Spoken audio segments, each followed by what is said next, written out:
Thursday nights used to be utterly boring. Fortnightly Europa League made no much difference. Well, not anymore. Big guns Arsenal, AC Milan, and Atletico Madrid have glamorized the Champions League's red-headed stepchild. All turned up in style in the last 16 first leg clashes, leaving us with plenty to discuss. The Gunners' unbelievable 2-0 triumph at San Siro was indeed the round's standout result. Eyes rolled, tongues wagged, as Arsene Wenger ended a miserable four-game losing streak against a Milan side unbeaten in 13. Equally as commanding was Atletico Madrid.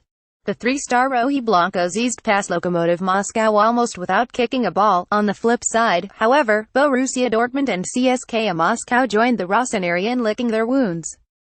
The damage RB Salzburg, Lyon and Arsenal respectively inflicted may not heal in a fortnight. There were lessons for all ahead of the return fixtures. Here are the three most glaring. False progress for Milan under Gattuso. Gennaro Gattuso must have been somewhere near Lombardy Marin status before Arsenal's visit. He showed up just in time to steady Milan's elegant sinking ship. After a troubled start, the Rossoneri appeared to be making giant strides. They hadn't tasted defeat since December. With Vincenzo Montella as captain, Milan was aimlessly drifting towards the deep. Arrogance, complacency and overconfidence crept in. "I'm sorry for Arsenal." So said club supremo Massimiliano Mirabelli ahead of Gunners' visit.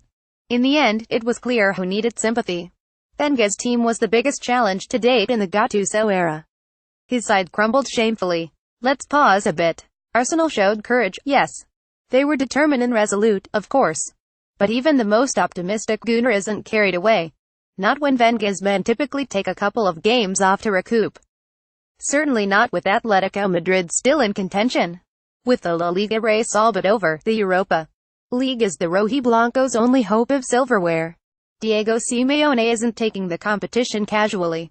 After pouncing 6 times over both rounds of 32 ties with FC Copenhagen, they delivered another frightful display against Lokomotiv. 3 goals scored, none conceded. Almost a walkover. With such terrifying form, there may be no stopping Simeone's quest.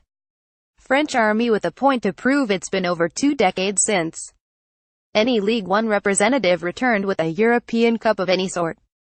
Lyon made the semi-final last season, heralding a renaissance. Paris Saint-Germain's ouster from the Champions League significantly dampened the revival's spirit, but the 2 remaining French clubs in European competition haven't been dismayed. Both romped over opponents in their round of 16 first legs. Lyon and Marseille exploits thus far should give Les Bleus Nation something to cheer. Thursday both scooped impressive wins over CSKA and Athletic Bilbao respectively. A solitary strike from Marcelo made the difference for OL in Russia. Their Chalk Day Olympics foes, meanwhile, recorded an emphatic 3-1 win at home. A Lucas Ocampos double either side of Dimitri Payet's solo made Aritz Adorz's strike almost inconsequential.